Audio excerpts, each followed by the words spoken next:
আদমকে তোমরা মোদের বাপ মা তোমাদের মা বাপকে হাবিল কাবিল প্রশ্ন করে হাওয়া আদমকে তোমরা মোদের বাপ মা তোমাদের মা বাপকে বলো গো মোদের বলো কি তাদের নাম ছিল বলো গো মোদের বলো কি তাদের নাম ছিল মোদের দাদা দাদি নানা নানি আছে কোথায় প্রশ্ন শুনে আদম হাওয়া হলো অবাক গো হাবিল কাবিল के तारा की देवे जवाब गो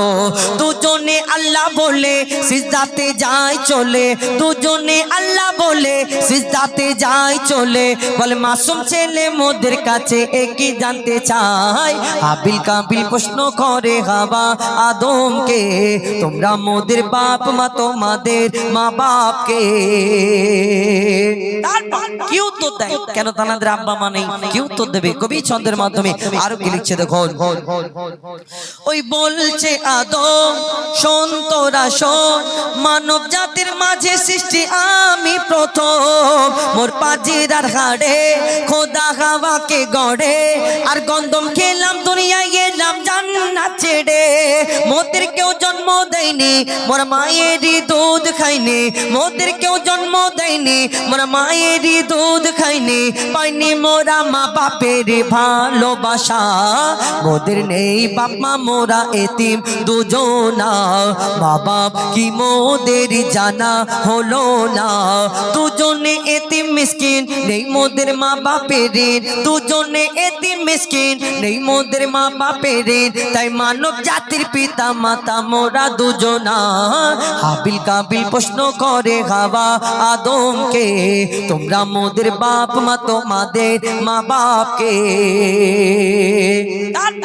আল্লাহ ওই আদম আলাইহিস সালামকে সৃষ্টি করলেন মাটির আদমকে সৃষ্টি করার পরে আল্লাহ ফেরেশতাদের হুকুম করলেন আমার ফেরেশতারা তোমরা সিজদা করে নাও আদমকে আর সবাই ফেরেশতারা সিজদা করে নিল একমাত্র একজন সিজদা করলো না একটা ফেরেশতা যার নাম হলো আজাজিল যাকে ফেরেশতাদের সর্দার বলা হতো কিন্তু আল্লাহর হুকুম সব যদি মেনে নিল এই আদম নবীকে কেন সিজদা করলো না তাহলে আসলে আজাজিলটাকে তাকে তো ইবলিশ মানে লালন দিয়ে দিল এই দুনিয়াতে তাহলে আজাজিলটা আসলে কি যেমন আমাকে আপনাকে আল্লাহ আদম জাতকে আমরা আদম সন্তান আদম জাতকে আল্লাহ সৃষ্টি করেছেন আল্লাহর ইবাদত করার জন্য তেমন আমাদের সৃষ্টি করার আগে আল্লাহ জিন জাতকে সৃষ্টি করলেন আল্লাহর ইবাদত করার জন্য জিন জাত আল্লাহর এত নাফরমানি করতে লাগলো আল্লাহ ফেরেশতাদের হুকুম দিল জিন জাতকে ধ্বংস করে দাও শেষ করে দাও তাদের মধ্যে একটা ছোট্ট বাচ্চা বেঁচে রয়ে গেল এই বাচ্চাটাকে ফেরেশতারা লালন পালন করতে করতে কম বেশি 6 লক্ষ বছর ধরে ইবাদত করার পরে যার নাম হলো আজাজিল যাকে ফেরেশতাদের সর্দার বলা হতো কিন্তু তার মনে একটু অহংকার একটু সামান্য অহংকার রয়ে গেল আমি আগুনের সৃষ্টি আমি জিন জাত আমি মাটির আদমকে মাটির পুতুলকে সিজদা করব এটা কেমন করে হয়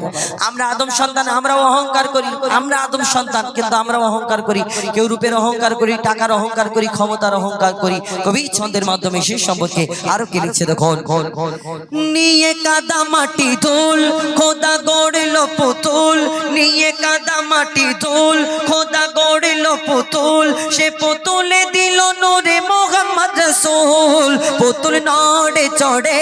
আবার সিজদা করে সারা কায়নাতের জ্ঞান খোদা দিল যে তারে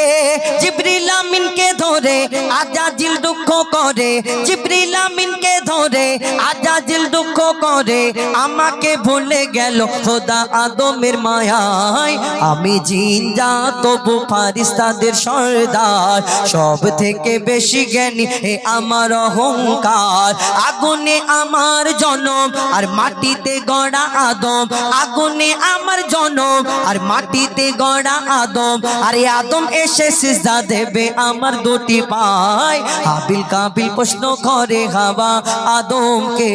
তোমরা মোদের বাপ মা তোমাদের মা বাপকে হাবিল কাবিল প্রশ্ন করে হাওয়া আদমকে তোমরা মোদের বাপ মা তোমাদের মা বাপকে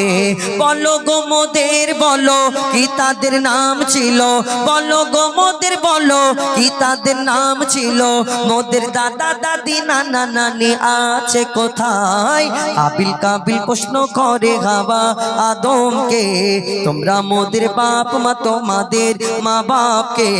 হাবিল কাবিল প্রশ্ন করে হাওয়া আদমকে তোমরা মোদের বাপ মা তোমাদের মা বাপকে